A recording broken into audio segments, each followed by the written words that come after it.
우리가 믿음을 가지고 있는데요. 내가 만들어낸 믿음일까요? 하나님께서 주시는 믿음일까요? 우리가 신앙생활을 하고 있는데 그 신앙은 하나님께서 주시는 신앙일까요? 아니면 내 생각대로 내 의지대로 꾸며나가는 신앙일까요?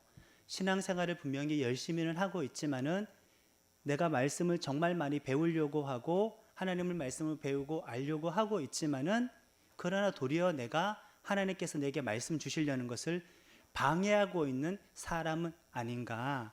우리가 한번 거기에 있어서 의문을 가져봐야 하겠습니다. 각자마다 하나님의 말씀을 볼 때에 정말 어떤 선입관이 없이 편견이 없이 하나님의 말씀을 있는 그대로 바라보기가 사실 쉽지는 않습니다.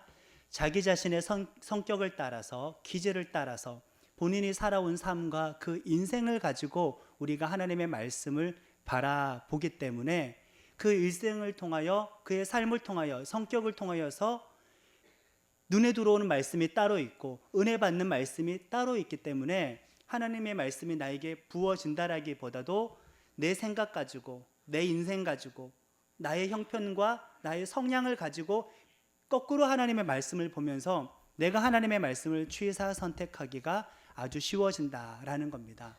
그렇기 때문에 신앙생활을 분명히 열심히는 하지만은 그것이 하나님께서 주시는 믿음이라기보다도 내가 추구하고 내가 꾸며내고 내가 만들어내는 믿음 속에 갇히기가 정말 많이 쉬워집니다. 만약에 여러분들 가운데에서 교육학을 전공하는 분이 계시다고 칩시다. 교육학을 전공하는 사람들이 성경을 보면은 그분에게 있어서 예수님은 좋은 선생님이 되는 겁니다. 좋은 양육자가 되는 겁니다. 좋은 훈련자가 되어지는 겁니다. 만약에 여러분들 가운데에서 병들고 가난하고 연약한 자가 있다고 칩시다. 그런 분들이 하나님의 말씀을 볼 때에는 병 고쳐주시는 하나님, 가난한 자를 돌봐주시는 하나님이 특별하게 나에게 은혜를 주는 말씀으로 하나님으로 다가오게 되는 것입니다. 봉사라든가 복지라든가 사회단체에서 수고하는 분들이 성경을 보면은 다른 말씀보다도 고아를 돌보셨고 과부를 돌보셨고 약자를 돌보셨던 하나님이 특별하게 눈에 들어오게 되고 그 말씀을 계속 이렇게 밑줄을 치게 되는 거죠. 이것을 놓고 보면은 정말 우리는 하나님의 말씀이 객관적으로 그대로 나에게 주어져서 그 말씀을 우리가 다 받아들이는 것이 아니라 나의 삶을 따라서 나의 성격을 따라서 나의 형편을 따라서 필요한 말씀을 선택하기가 아주 쉬워지는 거죠. 분명히 신앙생활은 열심히 하는데 말씀 생활은 열심히 하는데 그 삶이 장애물이 되어서 아주 편협한 사람이 되고 고집스러운 사람이 될 수도 있다라는 겁니다. 내 믿음이 정답인 것처럼 나의 신앙관이 나의 말씀관이 가장 바른 길인 것처럼 착각에 빠지기가 쉬워져서 그의 믿음의 폭이 더 넓어져야 하는데 넓어지지 못하고 그 자리에 머무르는 그 경우는 허다하게 많이 일어납니다. 만약에 여러분들이 노란색 안경을 꼈다고 가정을 한번 해봅시다. 노란색 안경을 끼고 성경을 보면은 오로지 내 눈에 들어오는 말씀은 노란 말씀인 것이죠. 파란색 안경을 낀 상태에서 성경을 보면은 파란 말씀만 계속 들어오는 겁니다. 그 안경은 나라는 사람인 것이죠. 나의 성격, 기질, 내가 살아온 삶, 내 살아왔던 삶의 환경과 조건이라는 그것을 가지고 각자마다 어떤 한 가지의 색깔의 안경을 만들었는데 그 안경을 보고 성경을 보면은 그 색깔로만 보여지게 된다 이겁니다. 우리는 그래서 고민해봐야 합니다. 내가 가지고 있는 믿음은 정확한 믿음인가? 하나님께서 주시는 믿음인가? 하나님께서 주시는 말씀인가? 하나님께서 열어주신 신앙의 세계인가? 아니면 반대로 내가 필요에 따라서 나의 삶의 형편을 따라서 나의 성격과 기질을 따라서 선택한 신앙, 선택한 말씀인가라는 것이죠. 여러분들이 성경을 보면은 밑줄 친 구절 그 다음 해에 읽었을 때에도 똑같이 밑줄 치지 않습니까? 내가 은혜 받았던 구절 그 다음 해가 돼도 똑같이 은혜를 받게 되는 것입니다. 각 사람마다 밑줄 치는 부분 다 다릅니다. 그러나 그 사람은 그 밑줄을 못 벗어나게 되는 것이죠. 그럼 우리가 어떻게 해야 될까요? 내가 밑줄 치지 않았던 그 여타 구절을 통하여서도 우리가 은혜를 받을 수 있어야만 나의 말씀, 내가 선택한 말씀이 아니라 주시는 말씀에 의지한 신앙생활 할 수가 있는 것입니다. 아멘이십니까? 항상 자기가 금 긋는 그 금을 못 벗어나게 되는 것이죠. 잘못은 아닙니다. 삶을 통하여서 선택하게 되었으니까. 지금 당장 돈이 없어서 가난한 사람들은 성경을 보면은 가부의 두 렙돈, 그 말씀이 은혜로 다가오겠죠. 내가 가진 것이 없어도 하나님께 헌신할 수가 있구나. 작게 드려도 하나님은 나를 받아주시는구나. 규모가 적더라도 풍성하게 하나님께 드릴 수 있고 하나님은 나의 예배를 연락하시는구나 라고 형편이 어려운 사람들은 그 구절을 통하여서 은혜를 받게 되는 것이니까, 장애물이 되는 것과 동시에 안경이 되는 것과 동시에 이 삶이라는 것은 하나님의 말씀을 이해하는 또한 어떤 통로가 되기도 한다라는 겁니다. 내가 살아온 삶이 있죠. 내가 경험한 삶이 있습니다. 나의 성격이 있습니다. 그것이 하나님의 말씀을 편협하게 보기도 하지만 반대로 내가 겪어왔던 삶이 있었기 때문에 어떠한 말씀은 더욱더 내가 은혜 받을 수 있고 깨달을 수 있고 해석하거나 이해할 수가 있다라는 것이죠. 돈 때문에 고통받아 본 자가 가난한 자를 불러주신 하나님의 말씀을 통하여 은혜를 받게 되는 것이고, 내 몸이 병약해 본 적이 있었던 사람들이 병 고치시고 나의 아픔 치유하시는 하나님의 말씀에 대하여서 은혜를 받게 되는 것처럼, 나라는 사람이, 나라는 존재가, 나라는 인생이 말씀을 알고 신앙의 세계로 나아가는데 장애물도 되고 반대로 도움도 된다. 참 묘하지 않습니까? 설교주 스스로 한번 예를 들어 보자면은, 여러분들 어머니는 여러분들을 낙태시키지 않았습니다. 그렇죠. 그래서 태어나 계신 거니까. 결혼식 올리기 전에 외가댁 식구들이, 외할아버지, 외할머니가 저 어머니 뱃속에 있었을 때 지우고 이렇게 낙태하고 재혼하라, 다 이렇게 말씀을 했어요. 외가댁에서 다 반대를 했으니까 부모님이 사고를 쳤다는 거죠. 예. 결혼식 전에 있었으니까.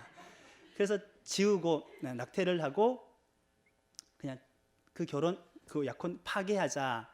자, 이것은 저의 개인적인, 설교자 개인적인 저의 삶이고 저의 환경입니다. 그러면 제가 예를 들어서 시편 139편에 주께서 내 내장을 지으시며 나의 모태에서 나를 만드셨나이다, 이 말씀을 읽었을 때 태어나서 하나님을 알게 된 저는 이 말씀이 저에게는 특별하게 와닿게 되는 것이죠.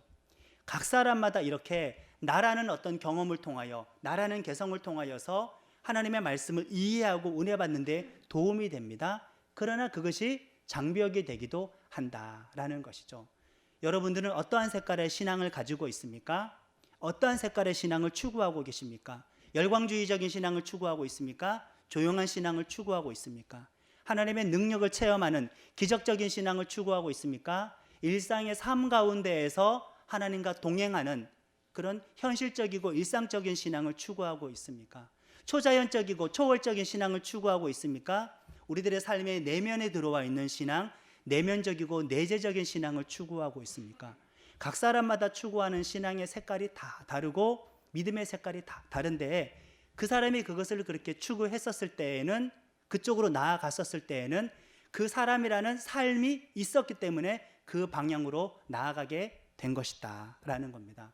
그렇기 때문에 우리는 누군가를 놓고 저 광신자 아니냐, 열광한다, 광신자다, 저 사람 이단이다, 그렇게 말을 할 수도 없는 노릇이고, 반대로 이 사람은 체험을 부인하는구나, 이 사람은 능력을 부인하는구나, 이 사람은 성령을 회방하고 있구나, 이렇게 말할 수도 없다라는 겁니다.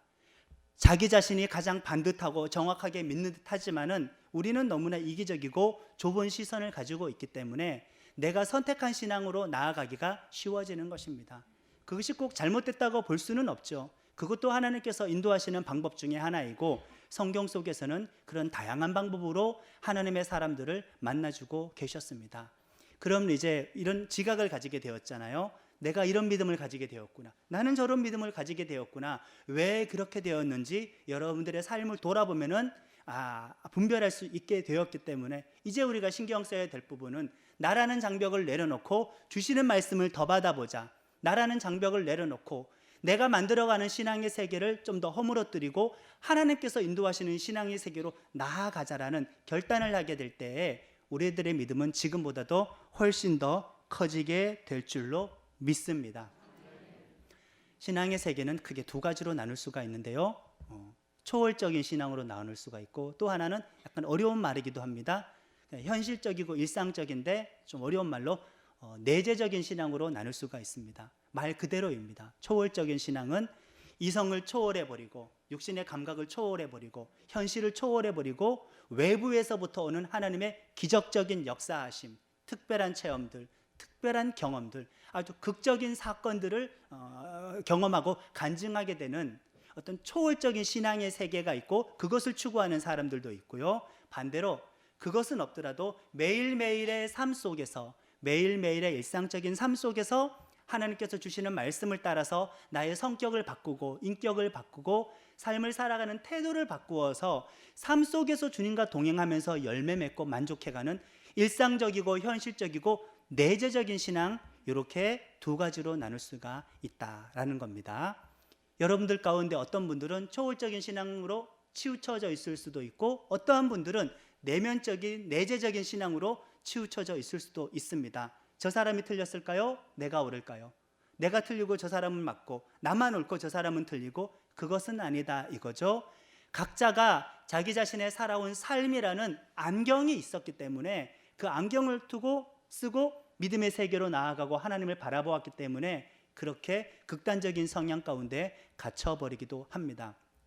우리 보광중앙교회 수준 있는 교회입니까? 수준 없는 교회입니까? 수준 있는 교회죠. 보광중앙교회 성도들 수준 있습니까? 수준 없습니까? 수준 있죠. 수준이 있는 보광중앙교회 성도들은 믿음의 폭을 점점 더 넓혀가서 나라는 삶을 가지고 역으로 하나님의 말씀으로 접근하는 것도 이해하고 묵상하고 적용하는 데는 도움이 되지만 반대로 나라는 삶과 환경을 내려놓고 주님께서 주시는 말씀을 있는 그대로 한번 받아보자. 하나님께서 주시고 인도하신 신앙의 세계로 나 자신의 성격을 좀 반대가 되더라도 그 세계로 내가 나아보자라고 했었을 때에는 내가 꾸며낸 신앙이 아니라 주시는 신앙을 가질 수가 있고 내가 선택하는 신앙이 아니라 하나님께서 부어주시는 신앙의 세계, 그 동행하는 세계로 나아가게 될 줄로 믿습니다. 퀴즈 한 가지를 한번 내보죠. 초월적인 신앙, 내재적인 신앙이 있습니다. 제가 지금부터 말하는 사람은 어떠한 신앙을 선택할까요? 자, 피폐한 삶을 살아왔습니다. 병약한 삶을 살아왔습니다. 하는 일마다 실패였었습니다. 온몸이 병들었습니다. 가난합니다. 불행한 어린 시절을 살아왔습니다. 세상 가운데에서는 별 희망이 보이지도 않았고 매일매일 일상적인 삶 가운데에서는 만족도 의미도 희망이 없는 그런 나라는 사람이 있고 그런 인생이라는 안경을 쓴 사람이 있습니다. 그 사람은 초월적인 신앙을 선택할까요? 내재적인 신앙을 선택할까요? 초월적인 신앙을 선택하는 겁니다. 왜요? 형편 어려운 서민들이 복권 사지 않습니까? 꾸준히 하루하루 일해서 열심히 일해서 돈 모아서 적금 들고 목돈 만들어내는 그런 것들이 힘든 서민들에게는 감당할 수 없기 때문에 어떻게 해야 돼요? 내 노력이 아니라 외부에서부터 한 방에 어떤 문제를 해결할 수 있는 초월적인 것을 기대한다 이거죠. 물론 하나님께서는 그렇게 역사하십니다. 성경은 기적으로 가득 찼지요. 그렇게 내가 살아온 삶을 통하여서 초월적인 신앙을 추구하게 되고 가지게 되는 것입니다. 하나님께서 그러한 사람들을 또한 그런 방식으로 이끌어 드리기도 하십니다. 한국이 지금 기독교의 침체기이기도 하고 교회 침체기이기도 한데 지금 전 세계적으로 볼 때는 어쨌든 기독교 인구가 많이 늘어나는 지역이 있습니다. 저기 남미 쪽입니다. 남미 쪽에 있는 교회는 몇만 명, 몇십만 명 되는 교회도 생긴다고 하더라고요. 그 남미에는 기독교가 많이 부흥하고 있습니다. 남미가 어떤 나라입니까? 마약, 갱단들, 극심한 빈부 격차, 부패 지수도 정말 높은 삶의 형편이 어려운 나라입니다. 그래서 어떤 교회가 부흥했냐면은 초월적인 하나님의 일하심, 초월적인 신앙을 추구하는 교회들이 많이 부흥하게 되었습니다. 아픈 자들 다 데리고 와가지고 안수해서 병 고쳐주고 귀신 들린 사람 다 불러다가 마약 중독자들 다 불러다가 알코올 중독자들 다 불러다가 중독의 영, 귀신 들린 거 예수님의 이름으로 귀신 다 쫓아버리고 그렇게 해서 초월적인 역사하심으로 그 극단적인 어려운 삶의 형편에 있었던 그 나라 사람들이 예수님을 알게 되었고 기독교가 막 부흥하게 되는 것이죠. 그렇기 때문에 나라마다 문화마다 시기마다 형편마다 문명의 수준마다 부흥하는 방식이 다를 수가 있다라는 겁니다. 일반적으로 우리가 도용할 수는 없지요. 첫 번째 퀴즈 정답을 여러분들이 그래서 맞추신 겁니다. 또 퀴즈를 하나 내봅니다. 이번에는 살아왔던 삶이 큰 굴곡이 없었습니다. 크게 아파 본 적도 없습니다. 돈 때문에 고달퍼 본 적이 없습니다. 평탄한 삶을 살아왔다고 칩시다. 행복한 가정 속에서 우애 좋은 형제들, 책임감 있는 부모, 안정적인 직장을 다니고 있는 우리 아버지 어머니, 정당하고 온당한 권위 아래서 가정을 잘 유지해 왔는데 그 가정 속에서 내가 만약에 커오고 자라온 사람입니다. 그 사람은 삶 자체가 행복했던 겁니다. 삶만 가지고도 만족스러운 일들이 많았습니다. 그러면 그 사람은 초월적인 신앙으로 나아가겠습니까? 내재적인 신앙으로 나아가겠습니까? 내재적인 신앙으로 나아가게 되는 겁니다. 왜요? 꾸준하게 죽을 똥 살 똥 뭐 할 필요가 없어요. 로또를 기대하지 않아도 돼요. 로또 안 사도 돼요. 그냥 매일매일의 삶 내가 꾸준하게 열심히만 잘 살아도 열매가 있었고 행복했었고 만족이 있었기 때문에 외부에서부터 오는 특별한 능력, 특별한 체험, 그 초자연적이고 초월적이고 기적적인 하나님이 그런 은혜가 나에게 부어지지 않는다고 하여도 그냥 일상적인 삶만 가지고도 주님과 동행하는 데에는 아무런 문제가 없었고 열매 맺고 감사하며 살아가는 데는 전혀 지장이 없었기 때문에 그러한 사람들은 내재적인 신앙으로 가기가 쉽다 이겁니다.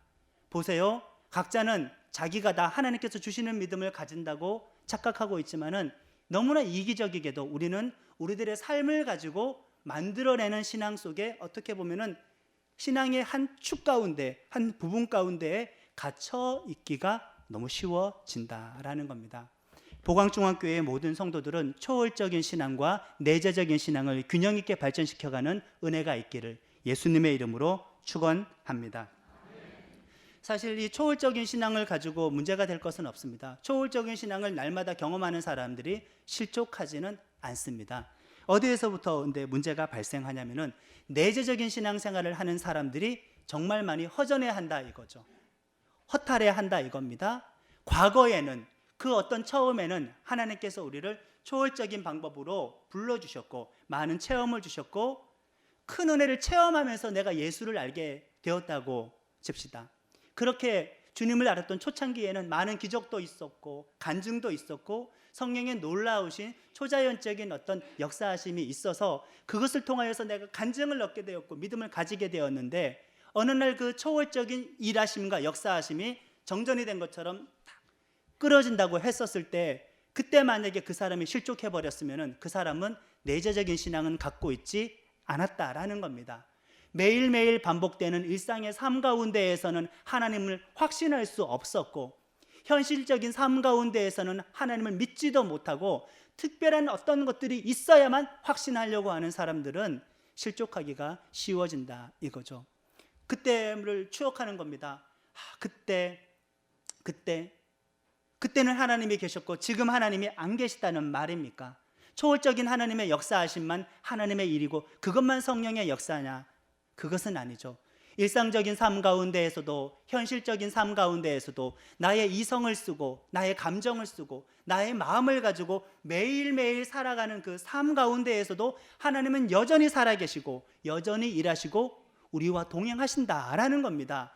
그런데 우리는 거기에서는 만족하지 못하고 허전해하고 허무해하고 공허해하는 것이 많은 성도들이 영적으로 침체되는 그 실수이기도 하고 이유이기도 하다 이거죠. 극적인 순간 이후의 신앙 그것이 바탕이 되어 있어야 그 사람의 신앙은 아주 견고해진다라고 할 수가 있습니다. 제가 재밌는 군대 얘기 하나 해줄게요. 여러분들 간첩 안 잡아봤죠? 믿으시겠습니까? 제가 간첩 3명이나 잡았다라는 거. 모의 간첩. 진짜 간첩 잡았으면은 살고 있는 집이 달라졌고 몰고 있는 차가 달라졌을 텐데 포상금이 몇 억이지 않습니까? 모의 간첩을 잡았는데요.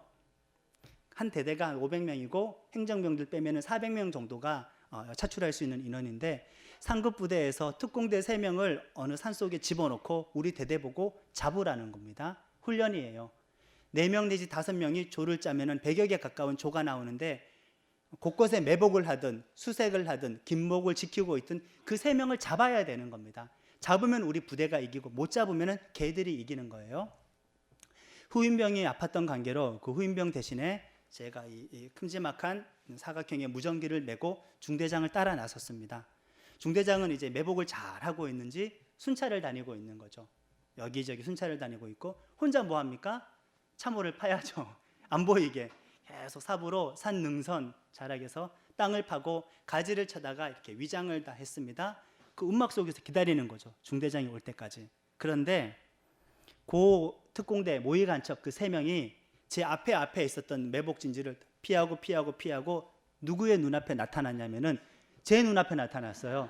저 혼자 있었는데 400명 중에 산 능선 끝자락에 마지막 참호를 파고 혼자 있었는데 제 눈앞에 나타나가지고 언격결에 제가 암구를 댔죠. 잡았습니다. 무전기를 꺼내서 잡았습니다 보고를 했죠. 그 보고가 대대에서 연대로, 연대에서 사단까지 쭉 올라가죠.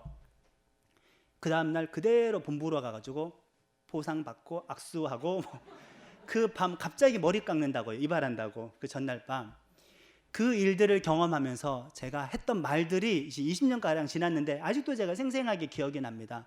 개들 잡고 개들 철수한 다음에 산속에 저 혼자 있지 않습니까? 하나님 여기에 뭐라고 그랬을까요? 제가 하나님 여기에 살아계시네요. 그 말이 나올 수밖에 없었습니다. 자, 보셔요 여러분들. 지금 이 간증은 극적인 순간이죠. 내재적인 체험은 아닙니다. 이것은 아주 극적인 순간인 겁니다. 그때 저는 극적인 순간을 경험했었을 때 하나님 여기 살아계시네요 라고 고백을 했었죠. 그러면 그 사건 전후를 봅시다. 쌍욕이 나오고 기합 주고 기합 받고 날마다 똑같이 먹는 그 짬밥. 그 사람들 잡았다고 해서 저의 메뉴가 달라지진 않았고요. 군복이 갑자기 바뀌어지지는 않았고요. 똑같아요. 여전히 풀배로 나가고 눈술로 나가야 되는 훈련받으러 나가야 되는 평범한 일상이 계속 반복이 되었는데 그런 일상이 반복이 되었을 때는 왜 우리는 하나님 여기에 살아계시는군요라고 고백하지를 못하고 내재적인 신앙 속에서 현실적인 신앙 속에서 일상적인 삶 가운데에서는 왜 하나님을 확신하는 듯한 고백을 드리지를 못하고 초월적인 것이 있었을 때에만 극적인 사건이 있을 때에만 그제서야 하나님 여기 살아계십니다라고 이렇게 고백을 하느냐 말입니다. 이 믿음을 여러분들이 가지게 된다고 하면은 매일매일 여러분들은 걸어다니는 천국인 겁니다. 내 주 예수 모신 것은 그 어디나 하늘나라. 우리 식구들 가운데 아픈 사람이 있다고 쳐요. 그러면 하나님 안 살아 계시는 것이 아니라 그런 내재적인 치열한 삶의 현장 속에서도 하나님은 살아 계신 거예요. 물론 그럴 때 우리가 너무 진부해하고 실족하고 믿음이 다운이 되니까 간혹 가다가 하나님께서 특별한 체험을 주시기도 하신다라는 겁니다. 그런데 우리 보광중앙교회는 뭐가 있다고요? 수준이 있어요. 보광중앙교회 성도들은 뭐가 있다고요? 수준이 있어요. 초월적인 신앙 가운데에서도 감사하고 열매를 맺지만 일상적이고 현실적이고 내면적인 신앙생활하는 것 가운데에서도 여전히 감사할 수 있고 만족할 수 있고 찬송하고 기뻐하고 고백할 수가 있어야 합니다. 항상 기뻐하라는 말은 립서비스가 아니라 정말 실현 가능한 말입니다. 범사에 감사하라, 이거 실현 가능한 말입니다. 항상 범사는 우리의 일상적인 삶을 두고 이야기하는 것이죠. 그런데 이것이 잘 쉽게 되지는 않지요. 열광주의적인 신앙생활을 하고 있는 사람들은 현실을 여전히 만족하지 못하는 겁니다. 그 사람들은 신앙생활에도 계속 공허해요. 특별하게 뭔가만 있어야만 만족하려고 하는 게 있어요. 매일매일 평범한 신앙 가운데에서는 은혜가 없어요. 쫓아다니는 거죠. 제가 안 해본 줄 아십니까? 더 능력 센 교회가 어디 있나? 더 은사 많은 교회가 어디 있나? 정말 귀신 잘 쫓는 교회가 어디 있나? 그런 목회자는 누구인가? 순복음 쪽 영향도 한번 받아보고 침례교 쪽 영향도 받아보고 셀그룹 교회 영향도 받아보고 초자연적이고 초월적인 것만 추구하는 거예요. 왜 추구했는지는 제가 그런 삶의 형편을 살아왔기 때문에 거기에 도달하게 된 것입니다. 이제 가르치는 자가 되고 설교자가 되고 신앙의 시간이 쭉 늘어나다 보니까 바라보는 관점이 좀 달라지게 되는 거죠. 내가 말씀을 선택하는 것이 아니라 말씀이 나를 선택하도록, 내가 신앙을 꾸며가는 것이 아니라 주님이 나의 신앙의 세계를 넓혀가도록 우리가 나 자신을 내어 놓으면은 그것만 추구해서만 하나님 여기 살아계시네요 라는 이 고백에서 그냥 아침에 부부싸움하고도 하나님 여기에 살아계시네요. 집안 정리가 안 된 꼴을 보고 하나님 여기 살아계시네요. 애가 셋이니까 치우는 거 포기했는데 그걸 제가 이해 못하고 간혹 잔소리하면 대판 싸움 나거든요. 그래도 하나님 여기 살아계시는 일상이 되어지는 것입니다. 제가 초등부 전도사를 할 때 초등학생 전도사 했던 적이 있었는데 한 아이의 장례식장을 갔었습니다. 그 아이의 아버지, 그 여자아이는 초등학교 3학년, 오빠는 초등학교 5학년. 아버지 나이는 34 정도, 그 어머니의 나이는 29, 30 정도, 정말 젊은 부부였었습니다. 아버지는 예수 믿는 사람이었고 투병 생활하면서 그 아내를 전도했는데 폐암 말기였었습니다. 그 폐암 말기에 돌아가시게 되었죠. 애는 울지도 않습니다. 아직 그 상황 파악이 안 돼요. 개념이 없어요. 그냥 교회에서 봤던 전도사님이 병원에 와가지고 사석에서 만나니까 부끄러워가지고 어머니 옷자락 뒤에 숨었어요. 이름도 기억이 납니다. 혜진이라고. 지금은 20살이 넘는 청년이 되어 있겠네요. 그 장례식을 갔었을 때 그 초신자 아내분이 이야기해 주는 겁니다. 우리 남편 가기 전에 투병 생활하는 중에 하나님께서 많은 은혜를 주셨는데 병상에서 성령 세례 주셔가지고 막 방언도 터졌었고요. 하나님께서 환상을 열어주셔서 천국도 보여주셔가지고 자기가 그 병이 끝나고 그 병을 못 이기더라도 가야 될 곳이 어디인지에 대한 확실한 믿음 가지고 너무나 안심하면서 평안하게 갔다 이거예요. 자기에게 부탁하는 말은 당신도 예수 잘 믿고 두 아이 잘 키워달라는 말을 남기고 34세 떠났습니다. 그 아내분은 그냥 혼자 남았습니다. 남대문에서 속옷 장사하는 분이었는데, 자, 이 간증을 여러분들이 들었었을 때에는 지금 이 순간을 통하여 그 사람이 성령 세례 받았고 천국 체험했고 그 간증을 전해 들었기 때문에 그 초월적인 은혜를 통하여서 우리는 감동과 은혜를 받지 않습니까? 그러나 그 아이의 엄마의 삶으로 한번 돌아가 보세요. 장례 끝나고 집으로 돌아왔습니다. 당장 홀몸으로 3학년 5학년 이 남매를 남대문에서 남편 없이 혼자 속옷 장사하면서 죽을 것 같이 죽을 고생하면서 이제 수십 년 그 아이들을 키워야 되는 것입니다. 그것이 매일매일인 거예요. 그런데 그 상황 속에서 하나님을 확신하지 못하고 우리 남편의 간증, 그때 체험을 통하여서만 믿음을 지킬 수가 있다고 한다면은 그 아내는 실족하고 쓰러지는 거죠. 매일매일을 버텨낼 힘이 없어요. 내재적인 신앙이 있어야 되는 겁니다. 현실의 신앙이 있어야 되는 겁니다. 삶과 일상 속에서의 확신이 있어야 될 줄로 믿습니다. 여러분들은 그 아이 아버지의 천국 체험, 성령 체험 간증을 통하여 은혜를 받죠. 초월적인 거니까. 당사자 입장에서는 그것은 한 지나간 과거밖에 안 되는 거예요. 그 아내가 경험하는 매일매일은 혼자 장사해서 이 두 아이 키워야 되는 거예요. 29, 30 되는 젊은 엄마가. 그것이 극적인 신앙만 가지고 가능하겠습니까? 실족하고 다 쓰러지는 거죠. 이사를 갔습니다. 교회를 다니는지 모르겠습니다. 소망하죠. 그래도 치열한 일상 가운데에서 하나님을 인정하는 믿음 발견했기를, 가지고 있기를. 여러분들은 극적인 순간만을 꿈꾸고 계십니까? 그때만 기억하면서 현재 하나님이 계시지 않는다고 착각하고 계시지는 않습니까? 출애굽기를 보면은 하나님께서 종살이하였던 이스라엘 백성들을 구원자 모세를 통하여서 탈출시키셨습니다. 그 백성들 앞에는 10가지의 재앙을 통하여 하나님의 능력을 경험할 수가 있었습니다. 하늘에서 막 불비가 쏟아지고 물이 피바다가 되고 파리 떼고 초자연적인 그런 기적들이 쏟아졌습니다. 그것을 통하여 풀려났습니다. 홍해가 갈라지는 것도 경험했습니다. 광야로 왔더니 구름 기둥이 인도하네요. 불기둥이 인도하네요. 메추라기가 쏟아지네요. 만나가 쏟아지네요. 반석을 쳤더니 반석이 깨어져서 물이 솟아나고 있네요. 우리는 출애굽기를 읽어보면은 왜 이 사람들이 타락하고 불순종했는지 이해할 수가 없지요. 이렇게 초월적인 은혜를 많이 베풀어 주셨는데 왜 이스라엘 사람들은 약속의 땅에 못 들어가고 광야 40년 헤매다가 모든 성인들은 거기서 다 엎드러졌을까요? 성경에 기록된 거는 매일매일은 기록하진 않죠. 40년 동안 기록한 걸 출애굽기 40장에 다 담을 수 있겠습니까? 특별한 사건들 위주로 기억하는 겁니다. 기록하는 겁니다. 그 밑줄 치는 것 이외의 구절들은 무엇이 있을까요? 매일매일 대다수의 시간은 광야인 겁니다.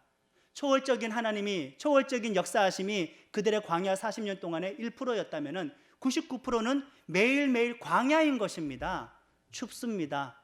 고난이, 그 행군하는 것이 아주 어려운 일상적인 삶이 대부분 연속이 되기 때문에 성경만 보면은 초월적인 하나님을 경험했는데 왜 이렇게 될까? 초월적인 것을 통하여서는 하나님을 확신했지만은 일상적인 삶을 통하여, 현실의 삶을 통하여, 내재적인 삶을 통하여서는 하나님 살아계심을 몰랐기 때문에 불순종했고 가나안 땅에 못 들어갔고 광야에서 죽게 된 것입니다. 일상이 무섭죠. 일상 가운데 하나님을 고백할 수가 있어야 하는 것입니다. 오늘 우리가 말씀을 보았잖아요. 이삭에게는 쌍둥이 아들이 있었습니다. 에서와 야곱이 있었는데요. 에서는 장자였죠. 이스라엘엔 전통이 있었습니다. 아버지가 좀 돌아가실 즈음 되면은 장자를 불러다가 머리에 손을 올리고 아버지가 살아 있었을 때 누렸던 모든 축복을 장자에게 다 전수해주는 기도를 하고 아버지는 운명하고 그 장자의 축복을 받은 자가 하나님의 축복을 경험하면서 일생을 살아가는데 동생 야곱이 쌍둥이 동생 야곱이 그 사실을 알고 있었습니다. 아버지에게 노안이 왔습니다. 이삭에게 시력이 어두워지니까 몸에 형처럼 털을 좀 붙이고 아버지 저 에서입니다. 장자의 축복 받고 싶습니다. 실제로 에서의 목소리가 이랬던 건 검증할 길은 없습니다. 아버지 저 에서입니다. 장자의 축복을 받고 싶습니다. 눈먼 아버지를 속여서 장자의 축복을 받았는데 에서가 자기 동생을 잡아 죽이려고 했습니다. 이제 엄마랑 아빠랑 내 친구들 있는 내가 살던 그 동네에서 떠나게 되었습니다. 외삼촌 집으로 가는 거죠. 극적인 순간이랄 것은 없습니다. 그냥 광야를 가는 겁니다. 홀홀 단신 외톨이가 되어서 북쪽으로 수백 킬로에 있습니다. 삼촌 라반의 집은 그 수백 킬로를 쭉 거슬러서 올라가는데 노숙을 하게 되는 거죠. 돌베개에 베고 광야 길바닥에서 주무신 사람 여기 아무도 없잖아요.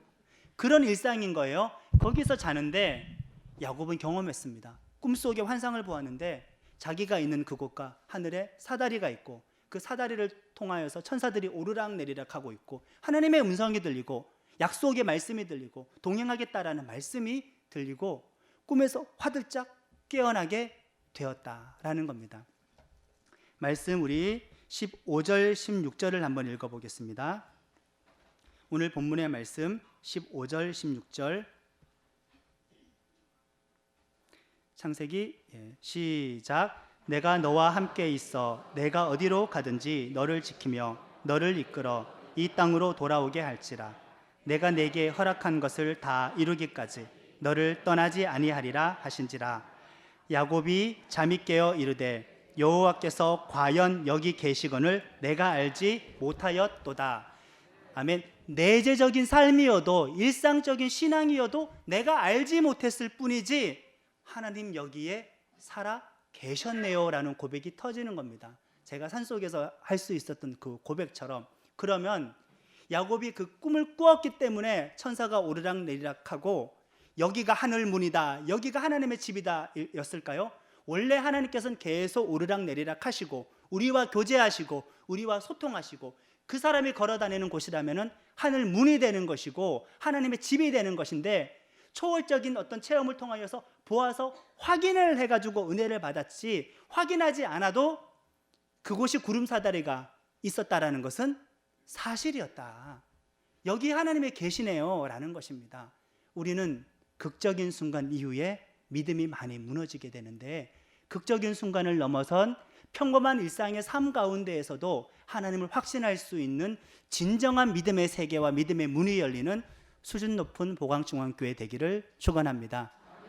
극적인 순간 이후에 찾아오는 그 공허감을 여러분들이 넘어서셔서 내가 나의 기질이 선택하는 믿음이 아니라 주님께서 넓혀주시는 믿음으로 나아가고 하나님의 집입니다. 하늘문입니다. 구름사다리가 계속 이어져 있습니다. 주님 사다리가 이어져 있습니다. 천사들이 오르락내리락 하고 있습니다. 주님이 나와 동행하고 있습니다. 나와 소통하고 있습니다. 보이지 않아도 설거지 하다가도 남편과 싸우더라도 하나님 여기 살아계시네요가 가능한 고백으로 나와야 되는 것입니다. 아멘이시죠? 그와 같은 극적인 순간 이후의 신앙을 통하여 열매 맺는 성도님들 되기를 예수님의 이름으로 축원합니다. 찬송하겠습니다.